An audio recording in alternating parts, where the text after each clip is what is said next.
Next problem হলো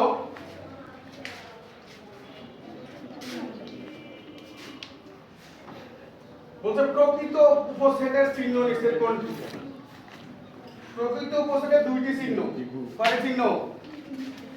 একটি হলো শুধু এরকম যদি দেওয়া তাহলে এটাকে প্রকৃত উপসেট বলে, এটা হলো প্রকৃত উপসেট, এটা প্রকৃত উপসেটের চিহ্ন। আর আরেকটা এরকম করে দিয়ে নিচের ইকুয়াল দিয়ে যদি এটাকে নট দাও তাহলে এটাও প্রকৃত উপসেটের চিহ্ন।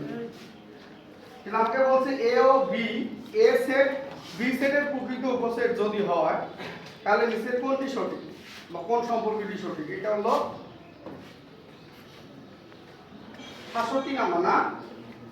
তাহলে বলছে এ উপসেট বি, এ প্রকৃত উপসেট বি। এই কোন নাম্বারটাও তোমরা যদি কেউ দেখাও তাহলে রাইট হবে, কারণ এটা হলো বি সেটের প্রকৃত উপসেট।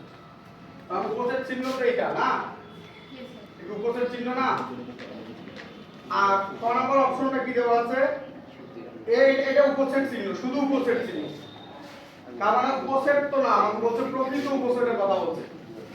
তাহলে এটা তো উপসেট চিহ্ন, এটা কি চিহ্ন? এটা শুধু উপসেট চিহ্ন, উপসেট চিহ্ন। তারপর আমরা গ নম্বর অপশনটা দেখি। গ নম্বরটা বলছে এ বাদ বি, এটা কেমনে হয়? এটা তো উপসেট জীবনে হবে না, এ বাদ বি কেমনে হয়? তারপরে ঘ নাম্বার এরকম কোনো চিহ্নই নাই, এ উপসেট নয় নট বি, সেটা কোনো চিহ্নই নাই, তার মানে এটা কোনো চিহ্ন না। হ্যাঁ, বলছে প্রকৃত উপসেট নয়, এটা বলতেছে কি প্রকৃত উপসেট নয়, আর এটা কি বলতেছে প্রকৃত উপসেট হয়, তার মানে এটাই রাইট আনসার।